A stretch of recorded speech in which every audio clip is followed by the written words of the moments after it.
Hello po mga kapatid, we are back sa ating Bible study, sa ating series na How to Study Your Bible.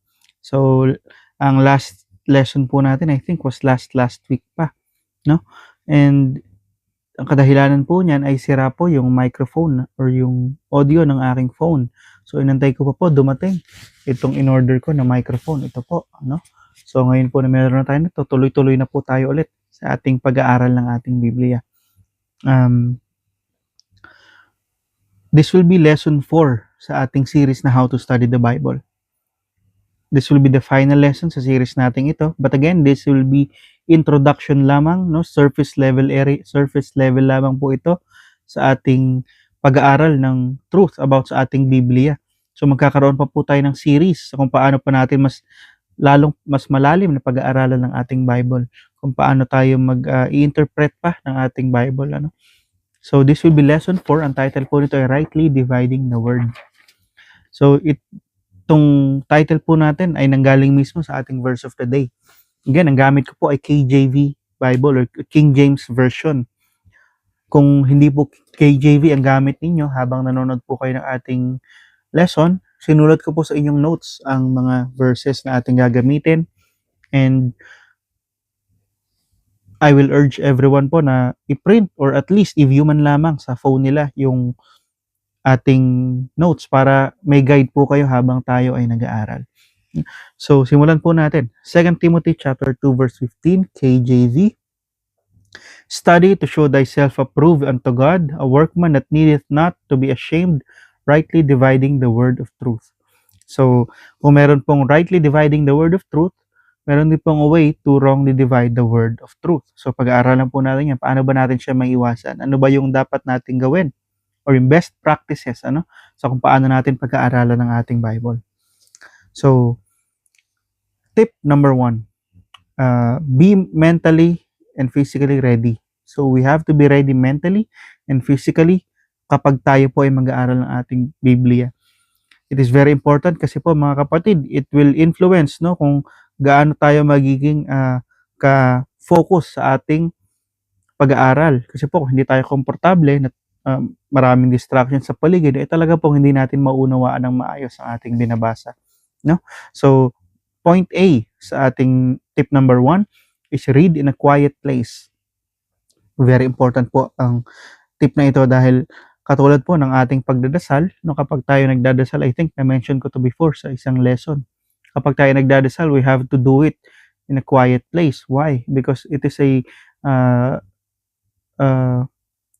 relationship, ano, a talk with God. You are talking to God, mga kapatid. So dapat po ay focus tayo sa ating pagdadasal and pag-aaral na din ng ating Biblia, no? Hindi pwedeng nasa maingay tayo, maraming distraction, and then doon tayo mag-aaral ng ating Biblia. Hindi po, wala pong mare-retain sa atin na aral kapag po ganun ang ating ginawa. So, point B, sit comfortably in a well-lit area or room. So, very important po ito, hindi lang po sa pagbabasa ng Biblia, sa kahit ano pong binabasa natin, mapalibro man yan, or dyaryo man yan, or notes man yan, is very important po to read it in a well-lit area. Bakit? Kasi po, malaking impact po ang ilaw, no, sa ating pagbabasa, hindi lang po sa ating mga mata, kundi nakakaapekto po ito na kung gaano tayo magiging buhay, no, sa pagbabasa. Kasi kapag nasa madilim kang lugar habang ikaw ay nag-aaral, aantokin ka kaagad, ano? So very important na maganda yung ilaw natin. Kahit hindi naman maganda, pero at least maliwanag yung ilaw natin habang tayo nagbabasa. So point C, prepare your heart and mind. So again, very important na ang ating puso at ang ating isip ay focused, no, prepared sa ating pag-aaral ng Biblia dahil it will take a lot of effort, mga kapatid, kapag tayo ay nag-aaral ng ating Bible. It will take a lot of energy, no, mentally, lalong-lalo na dahil maraming bagay po tayo na hindi maintindihan na gawa ng ating Panginoong Diyos. Maraming bagay tayo na kailangan minsan i-research pa natin sa internet. Ano yung kahulugan nito? Ano yung meaning nito dati? Kasi may mga salita po na iba na yung meaning ngayon sa meaning dati, no? So marami po tayong kailangan i-exert na effort. So dapat po yung heart natin and yung mind natin ay prepared kapag tayo ay nag-aaral ng ating Bible. So point D, give your undivided attention. Nung ako po ay unang nag-aaral ng Biblia, ay nagbabasa lang po ako. Usually nagbabasa ako kapag nasa biyahe ako papasok sa work.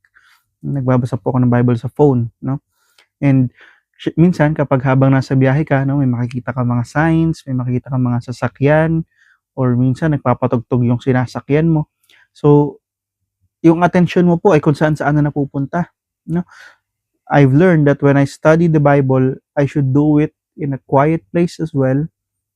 Kung sa room ko, tahimik, Kasi mga kapatid, yung attention mo, kung hindi mo ibibigay yung buo mong attention, marami kang mamimiss na message ng ating Bible. Hindi lang danger ito na ma-misinterpret natin yung binabasa natin or ma-wrongly divide natin yung binabasa natin. Makakamiss din talaga tayo minsan, mga kapatid, ng point of the story or point nung particular chapter or verse na ating binabasa. So it is very important that we give our undivided attention when it comes to reading the Bible. So tip number 2 is take notes and don't be afraid to highlight verses in your Bible. So katulad ko po nung bagong bigay sa amin itong libro na ito, itong Holy Bible po namin. Ito po ay regalo sa amin sa aming kasal ng aming ninang na si Tita Riza. Regalo po ito sa amin ni Shirley. So nung una po ay ayoko talaga siyang lagyan ng highlighter or sulatan ng lapis, mag-underline ng verses gamit yung lapis. Ayoko po kasi parang gusto ko hanggang magtagal siya, mukha siyang bago para sa akin. Na ko po na habang tumatagal ako nag-aaral ng Bible, very helpful pala na nagte-take ako ng notes and nag-highlight ako ng verses, Dahil yan po ay mas nare-retain natin yung information, yung ating binabasa, yung ating napag-aaralan, kapag po tayo ay nagte-take notes, katulad po sa eskwelahan, hindi ba? Kapag nagtuturo, pinapasulat tayo para mas maalala talaga natin kasi iba yung binabasa mo lang sa sinusulat mo rin or sa hina-highlight mo rin. So point A sa ating tip number 2, taking notes will help you remember verses and passages that you read. Ayun nga po. So it will help us remember something na, halimbawa mga kapatid, ikaw ay nag-aaral sa Book of James, So pag may na-highlight ka na verse doon and then something came up, nag-uusap kayo ng kapatid mo sa pananampalataya, and naalala mo, ay hinighlight ko yung verse na yun na nasa James chapter yan. So, di ba, mga kapatid, mas maaalala talaga natin yung mga verses and passages na ating binabasa. So, point B is highlighting verses will let you know that you already went through and read through a particular verse or chapter.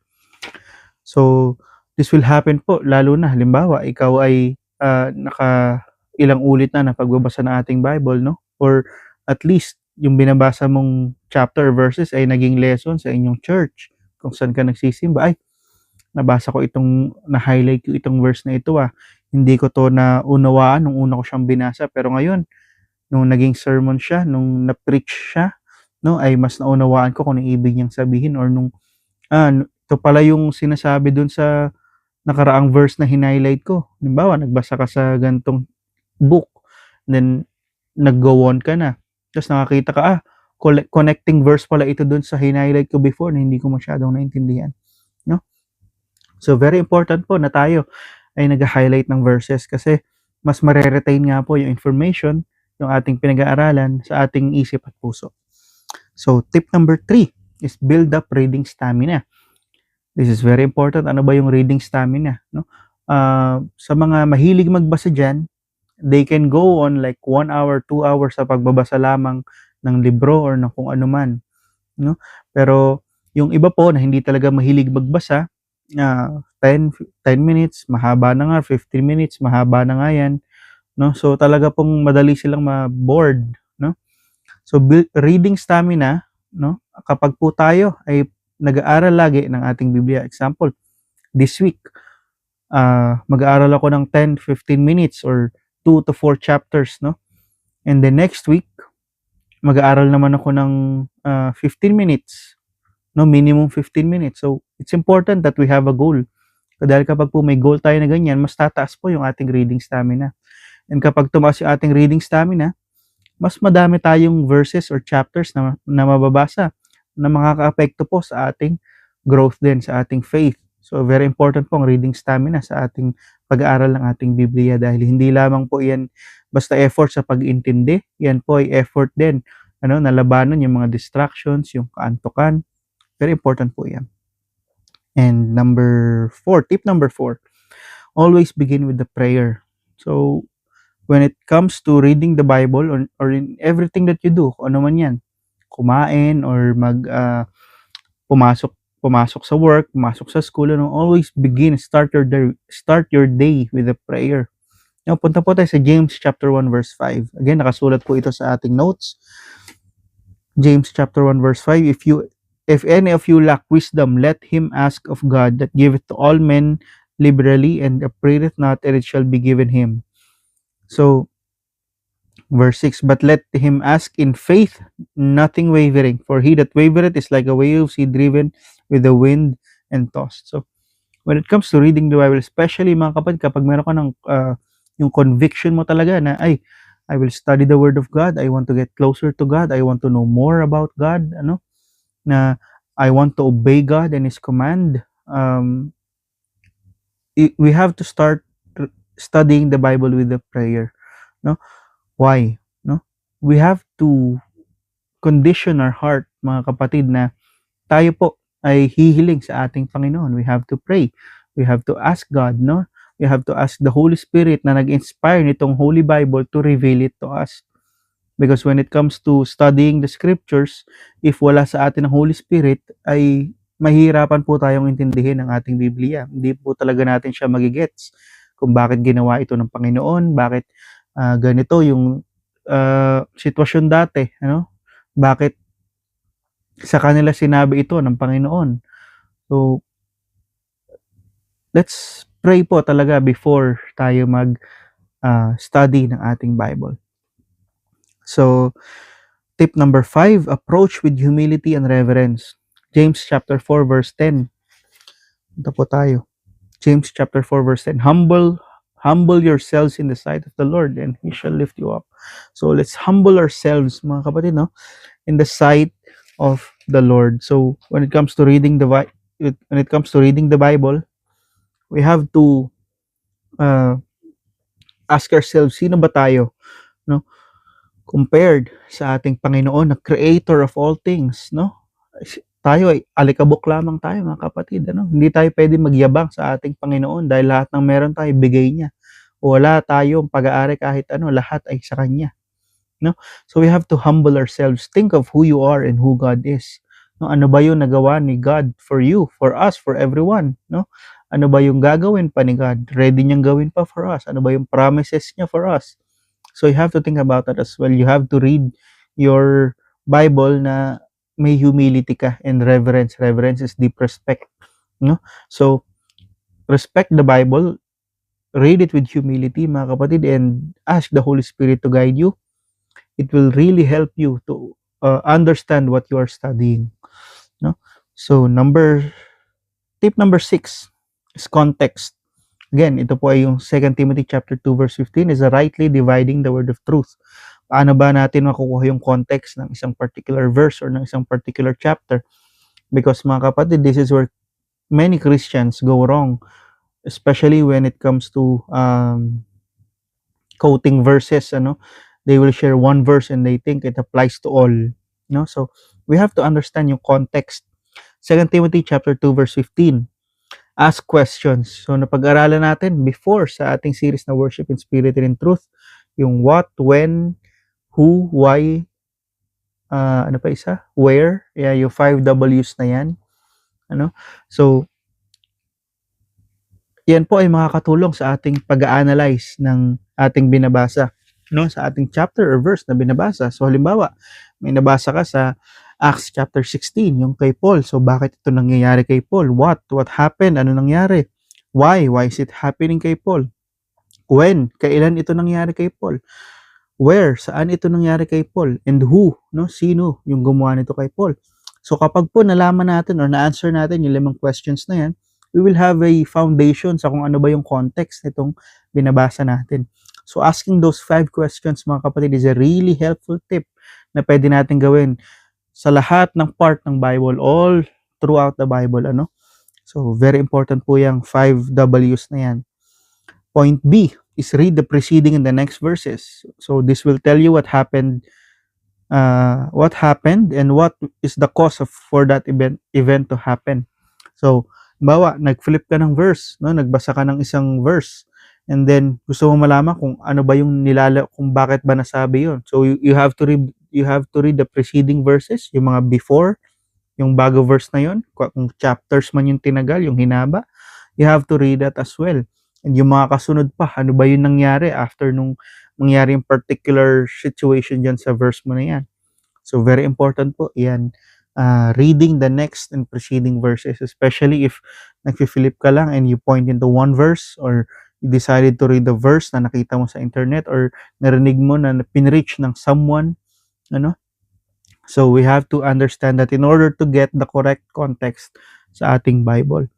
So tip number C or point number C is rightly divide, no?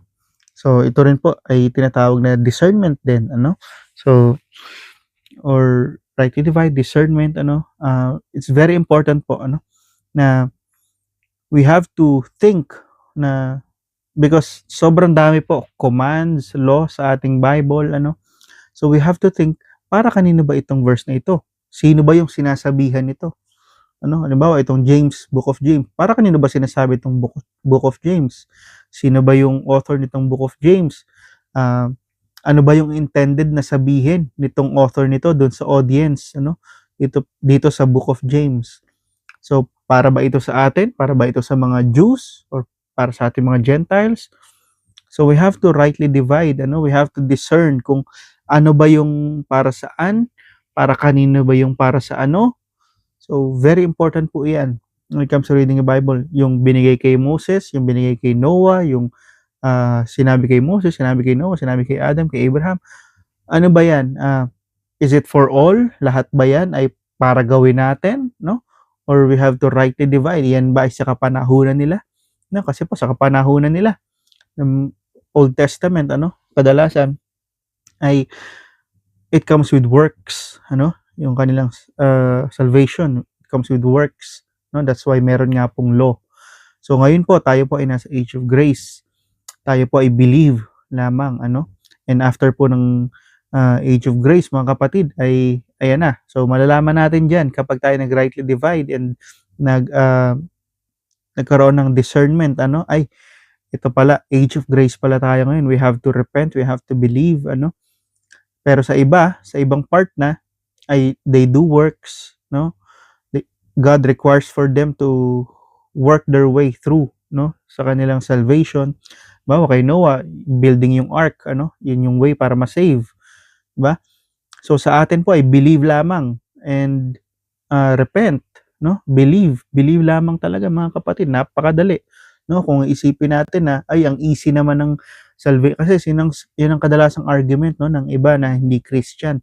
Ang easy naman ng ano nyo, or argument din yan minsan ng ibang work-based na church, no? Easy naman ng salvation nyo, believe lang kayo, parang walang ka-effort. Dahil yun po talaga yung purpose ng age of grace. Ano? We are, di ba sinabi po sa ating Biblia na we are saved by grace through faith.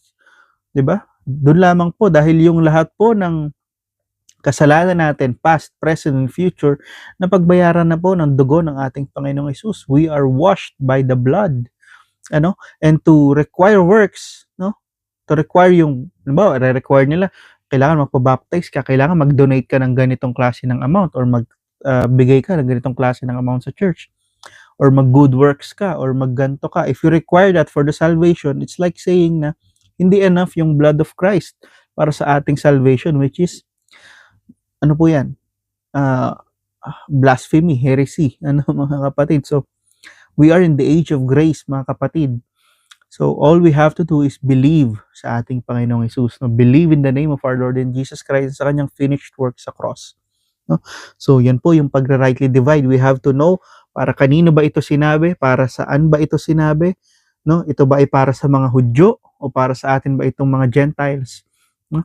So for example, no, sa discernment, 'di ba? Or sa dispensation na sinasabi nila, we have to know, halimbawa, sa first four gospels ng first four books ng New Testament, makikita natin yung Matthew, Mark, Luke, and John, makikita natin diyan ano ba yung pino-point out sa Matthew, 'di ba? Yung pagiging king ating Panginoong Hesus. Ano ba yung pino-point out sa Mark? Ano ba yung pino-point out sa Luke? Ano ba yung pinaka main point ng Book of John, no? Yung deity ng ating Panginoon, no? Panginoong Hesus, 'di ba?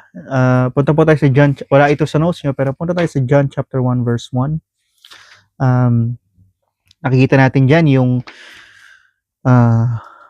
word, no? In the beginning was the word, and the word was God, and the word was with God. In the beginning was the word, and the word was with God, and the word was God. No, and then sa verse 14, and the word, capital W, and the word was made flesh and dwelt among us, and we beheld his glory as of the only begotten Son, as of the only begotten of the Father, full of grace and truth. No, so we see yung deity ni Christ dito sa verse 1 to 14, verse 1 to 15. So we can see na itong Gospel of John is concerning yung ating Panginoong Hesus, yung kanyang deity, pagiging fully God niya and fully human din, mga kapatid, no? So when we have that kind of discernment, mas maiintindihan natin ng mas malalim yung ating binabasa sa ating Biblia, no? So very important po ang pag-rightly divide, and so many churches nowadays ay medyo hindi sila nakakapag-rightly divide. That's why yung kanilang mga itinuturo ay nagiging work-based salvation. So very po yan. Ang panlaban po talaga natin yan ay aralin natin ang sinasabi ng ating Biblia, no? So sa atin pong verse of the day, sinabi na study to show thyself approved unto God. Ang study po ay hindi yan suggestion sa atin ng ating Panginoon. Yan po ay command. Study, no? Dapat nating aralin talaga, pag-aralan. God wants us to understand the word. Paano natin maintindihan? Hindi natin siya maintindihan ng isang basa lang, just to read. Hindi po, no? We have to study the word of God, mga kapatid. Very important. Context is very important. Context is the key, no, to understanding the Bible. Tip number 7 is Bible translation. Punta po tayo sa 1 Corinthians chapter 14. 1 Corinthians. Again, katulad ng sinabi ko ng mga nakaraang verses pa, I will give you an example on ano ba yung difference ng ibang translations ng Bible, So 1 Corinthians chapter 14 verse 33. For God is not the author of confusion, but of peace, as in all churches of the saints. God is not the author of confusion, mga kapatid. It is very, very important that we recognize na ang Bible po ay walang contradiction. Ni isang contradiction po wala. There will always be a connecting verse, no, na pinapatotohanan yung sinabi dito, no, or sinasabi dito sa kabilang verse kung bakit nangyari itong ganito. Ano ba yung background nito? Ba't nangyari yung ganito? There will always be a verse or chapter na magko-connect sa dalawa. Wala pong contradiction sa ating Biblia. Sinabi ko nga po before na kung meron kayong disagreement ng Bible, ikaw yung mali, no? So, ayun po. Punta po tayo sa Hebrews. So, this is very important po. Hebrews chapter 1 verse 1. Hebrews chapter 1 verse 1. Okay, ito po tayo. Hebrews chapter 1 verse 1.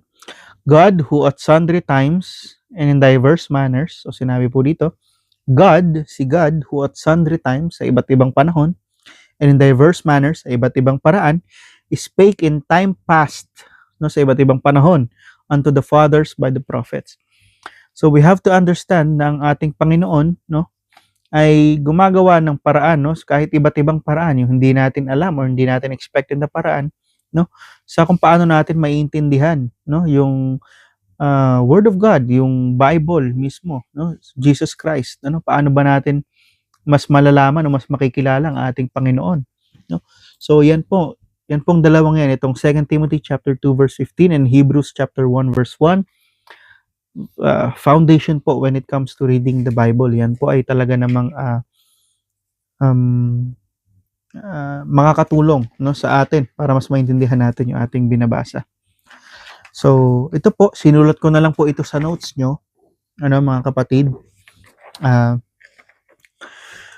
Magpapakita po ako ng ilang example, no, ng differences between the translation, because point A of our tip number 7 is rely on a reliable Bible translation. So mga kapatid, dahil kung inaaral natin na Biblia, no, ay mali or corrupt, ang doctrine din po natin, ang ating faith ay magiging corrupt din po. So it will really depend on what we are studying, ano ba yung inaaral natin, no? So meron po kayong Bible, punta po kayo sa Joshua chapter 1 verse 8. Sinabi po dito, basahin ko po muna yung KJV version, ano? This book of the law shall not depart out of thy mouth, but thou shalt meditate therein and day night, that thou mayest observe to do according to all that is written therein. For thou shalt make thy way prosperous, and then thou shalt have good success.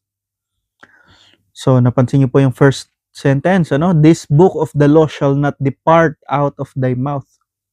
Ano ibig sabihin, shall not depart out of thy mouth? Hindi pwedeng mawala sa ating bibig, or dapat lagi natin itong sinasalita. Sa NLT, or New Living Translation, study this book of instruction continually. Sa NCV, always remember what is written in the book of the teachings. NIRV, ganun din po, always remember what is written in the book of the teachings. So nawala po, no, yung sinabing shall not depart out of thy mouth, or yung continuous speaking, to always speak, no, itong libro, itong ating Bible, nawala po yan. So kapag po ibang translation ang ating binabasa, hindi po, kasi po ang KJV, katulad ng minention ko before, is word for word translation, ano? Kapag po hindi itong KJV ang binasa natin, sinabi sa KJV na shall not depart out of thy mouth. This book of law shall not depart out of thy mouth. No? Hindi dapat natin itigil na isalita. Pero yung NLT, NCV, NIRV, sinabi lang na study and always remember. No? So nawala po yung pagsasalita. No? Which is a very important part nitong verse na ito. So meron pa pong isa, Proverbs chapter 18 verse 21. Sa KJV, sinabi po, death and life are in the power of the tongue, and they that love it shall eat the fruit thereof. Sa New Living Translation, sinabi po, the tongue can bring death or life. Those who love to talk will reap the consequences. So kung titignan natin, parang almost similar na, ano? Pero sinabi sa KJV that death and life, kamatayan at pagkabuhay are nasa, ang kapangyarihan nito ay nasa tongue natin, are in the power of the tongue. Pero sinabi sa NLT, the tongue can, no, imposing that it might be or it can be, no. So hindi pa siya, kumbaga hindi siya sure dito. Pero sinabi sa KJV are, it means it is, no. Sa NLT, sa ibang translation, sinabi na it, parang it might be, no. So very important po na sinabi ay very important po na ang Bible translation na ating babasahin ay totoo or preserved by God word for word, ano? So meron pa pong isa, teka lang, hanapin ko lang po 1 John chapter 5 verse 7. Wala na po ito sa notes nyo, pero sabihin ko na rin po. For there are three that bear record in heaven, the Father, the Word, and the Holy Ghost, and these three are one.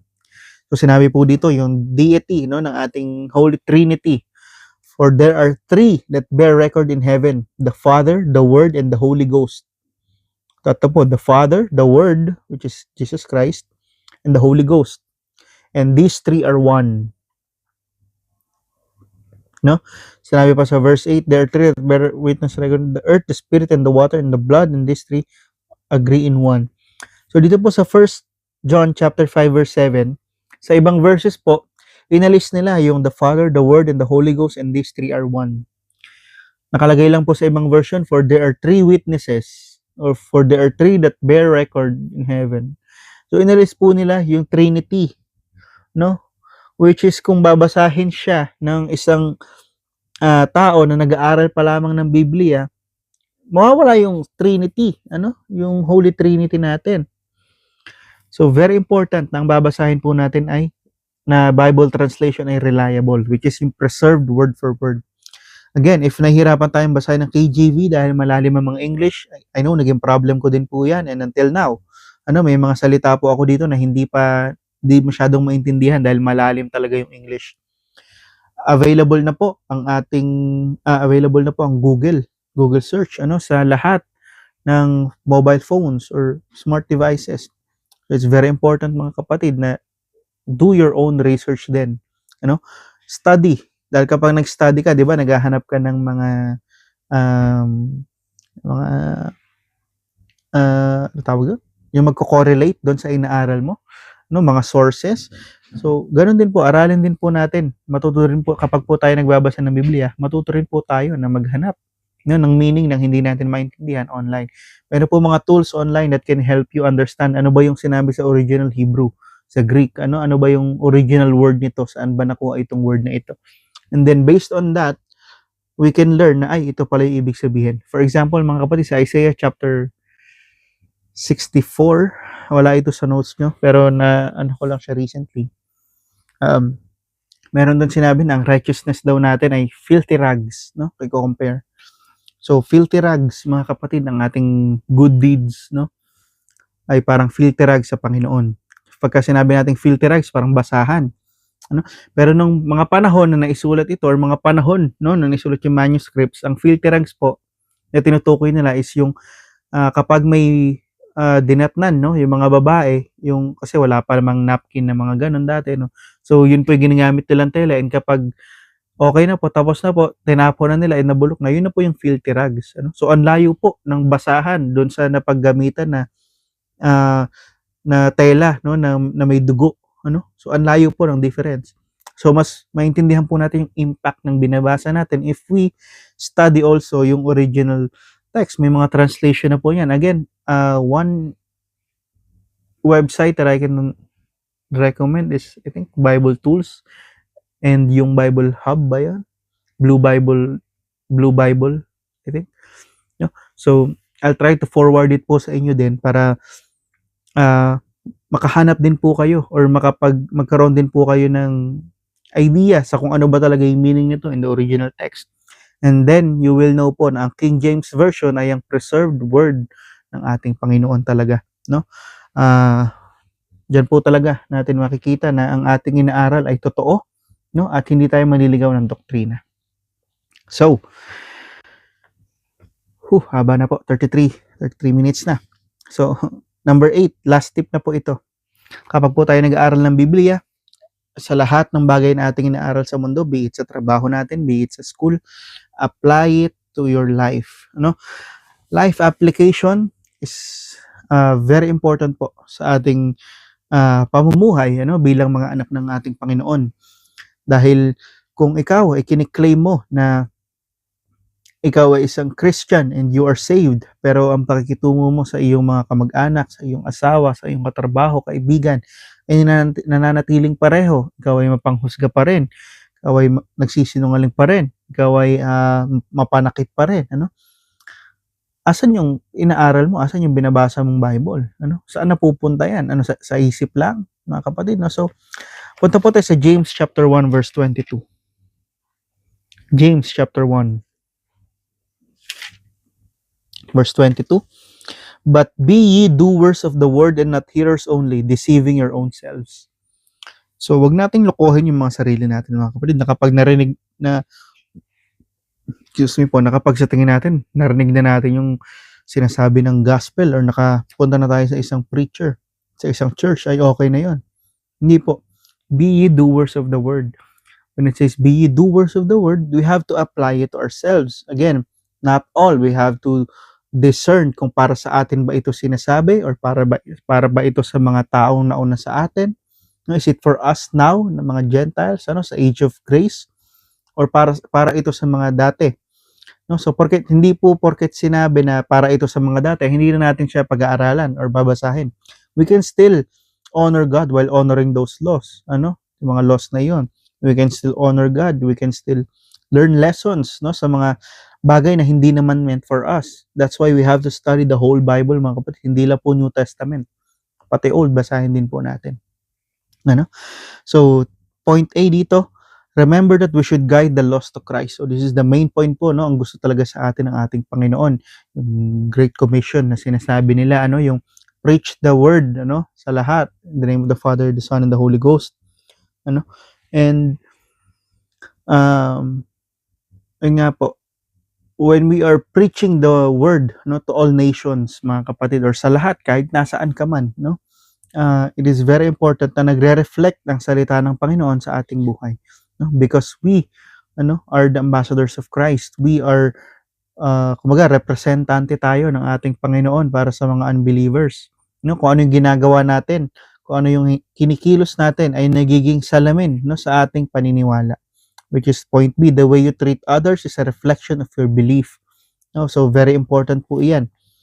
Nung kahapon po, nung last Friday, ito pong Friday, ay nagkaroon po ng sa aming church, which is yung seek peace, make peace. Yun po yung lesson sa aming church, yung make peace. And very important po itong make peace or seek peace na ito, especially if you are a believer, Bible believer, if you are in Christ na. Kasi si Jesus Christ po ay talaga namang naging patient, yung patience niya or yung kanyang pagtsatsaga sa mga tao. So, ganun din po dapat tayo at ma-mirror natin yung ganung klase ng attitude. Dahil po, alimbawa, may nakatingin sa atin na isang unsaved person or isang tao na hindi pa ligtas, kapag po nakita niya sa atin na, ay, this person, talagang hinahabol niya yung peace kahit tumatakbo yung peace sa kanya. Kahit sobrang dami niyang problema, talagang peace pa rin yung niya, hindi siya nananakit, hindi siya nagsasalita ng masama. So, maaano po sila, ay, sino tong pinaniniwalaan niya at ganyan siya kumilos? Sino yung nagpabago sa kanya ng ganyan? Lalo na kung hindi ka ganyan before, sino yung nagpabago sa kanya ng ganyan? So, it's very important po that we are doers of the word. Mga kapatid, na what we read, what we study, ina-apply po natin sa buhay natin. So, doon po natatapos yung ating series na How to Study the Bible. Again, yung number 8 po is applying it to our life. It will all be meaningless, mga kapatid, na kapag inaral natin ang salita ng ating Panginoon, hindi natin ito ina-apply sa ating buhay. Dahil paano mo maipapakita yung iyong belief, yung iyong paniniwala, pananampalataya sa ating panahon, especially sa ating Panginoon, if you don't worship Him, if you don't honor His commands. So, very, very important po na we apply it to our life, because it will greatly change or improve yung relasyon natin, hindi lang sa ating Panginoon, kundi sa ating mga mahal sa buhay na rin po.